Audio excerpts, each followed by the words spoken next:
What's going on, guys? So let's take a look at Sofi here. So not good at all. Okay, I know I made a couple videos over the past week, 2 weeks here, kind of talking about potential loading zones, getting ready to actually start to swing this stock. We know that Sofi all of 2021 kind of traded in these 3-month patterns, right? Where we go into like a 3-month down at the bottom of the range consolidation, and then we get these nice run-ups, typically last about a month and a half, and then we start to trade all the way back down. We get that nice consolidation, and then we get that nice ramp up here. What we need to first take a look at is the IWM.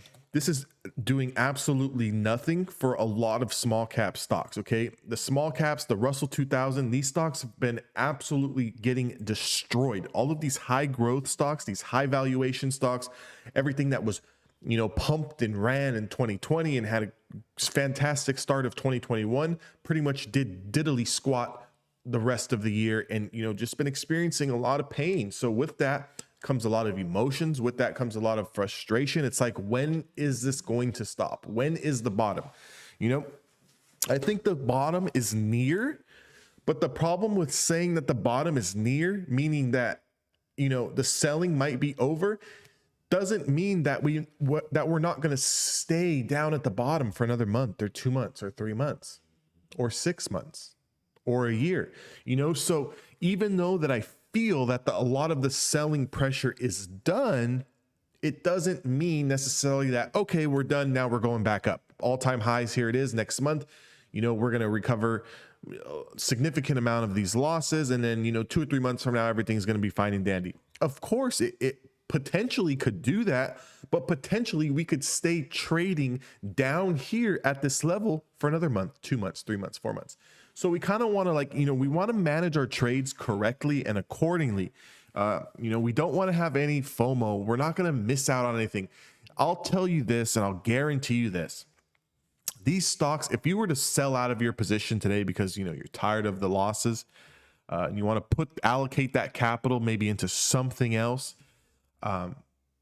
but you have FOMO that if I sell today, this thing's going to be up tomorrow. Guys, it's not, okay? It's not, meaning that, yeah, you might get a bounce here and there, 5%, 10% bounce, $1 move, $2 move, but nothing of significance to where you're going to I missed out on 10-point move. I missed out on a 20-point runner.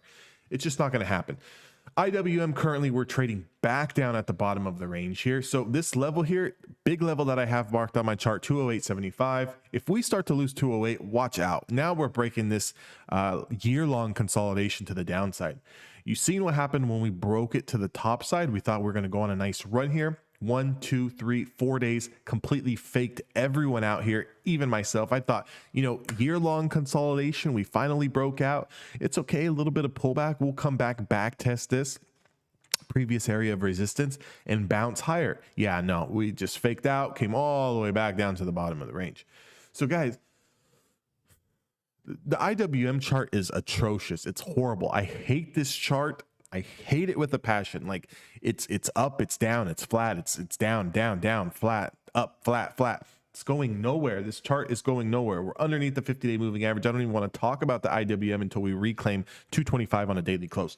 Let's take a look at Sofi. Sofi. Again, we are at the bottom of this range here. And in the last video, what I spoke about here is this $13 area, potentially good loading zone. You can see here on the 10th of January, we came down, we touched this linear regression channel 50. For me, this $12.82 is an absolute stop.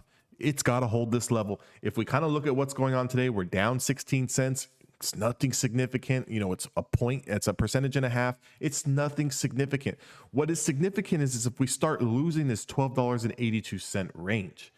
If I really pull up a bigger time frame here and look at the weekly, this is an inverse hammer candle, and we just lost the bottom of this channel. Weekly time frame, bottom of this channel, inverse hammer tells me we're coming lower. What could that lower price be? $11. $11, between $11 and $11.50. Guys, you have to manage your trades accordingly, but we're talking about these ranges, right? These 3-month long consolidations, and then we get these pops. Technically speaking, we are in the middle of this consolidation to where we're going to get this next ramp up. However, a lot of bets are going to be off. if we cannot close back up over this 1324. And it does not look like we're going to get back into that channel. And all it's going to take for is next week or the following week is to start confirming lows of $12.79. And that's going to ruin this whole structure. Now, mind you, we can come down here, tag it, and then start ripping up higher. But what I'm just saying is we've got to have an exit plan. What is your absolute stop going to be on the stock? If this stock starts to lose this $12 area, $12.75 area, are you comfortable holding to $11.50? Are you comfortable holding to $11? I want you to ask yourself that right now.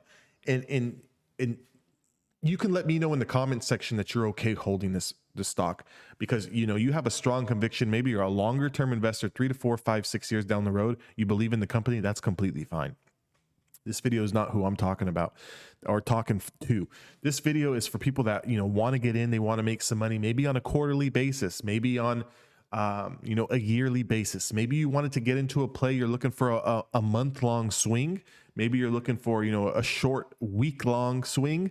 Something that you can kind of play. Right now, the value is still to the downside. This thing cannot get out of its own way. I wish that it would get back up over this channel, but until we get back up over that channel, 1077 is going to be the new low. So if we start to confirm 1277, if we start to confirm 1277, we potentially could drift into the 11s.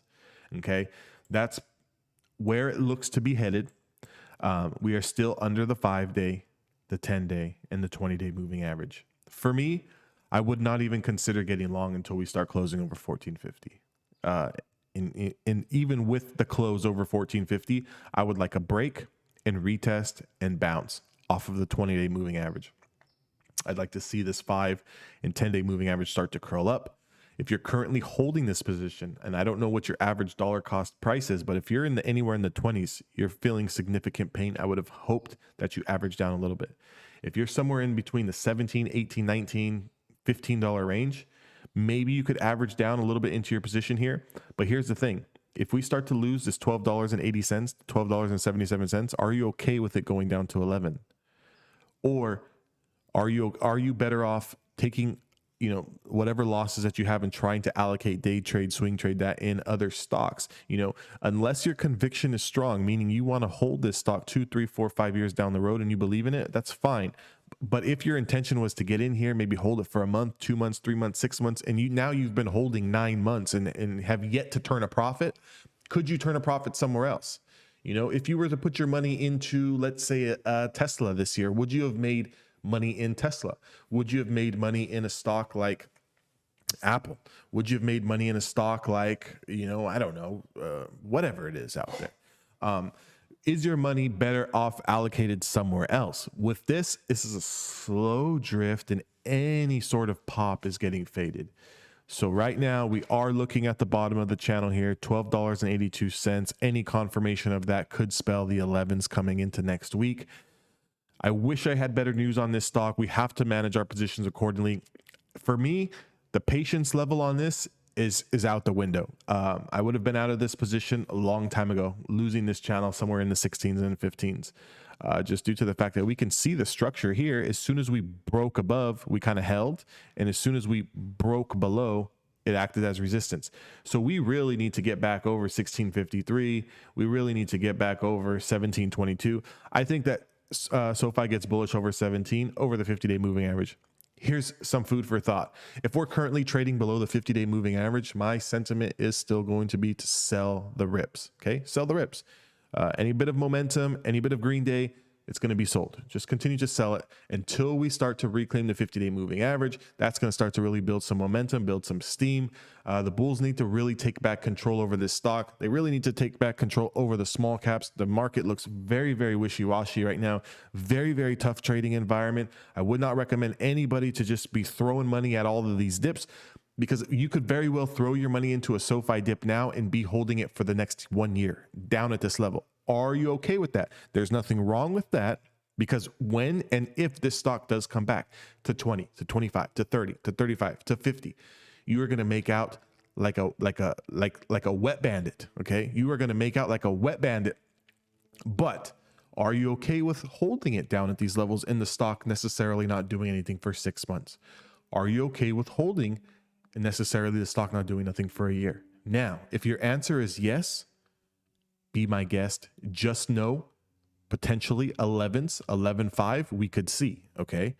If you are not okay with holding a stock and it doing exactly what it's doing, a whole lot of nothing for the next 6 to 9 months, and maybe you would like to clear up some of that capital, get the stress off of your back and look to trade something else. Okay. I'm not saying that you have to look for another small cap play. There's other plays out there that are moving on a day-to-day basis, but like just looking at technicals on SoFi, the momentum in the pressure is to the downside, guys. I hope this video helps. Join my Discord. Give me a like on this video, thumbs up, comment. I will see you guys all in the next one.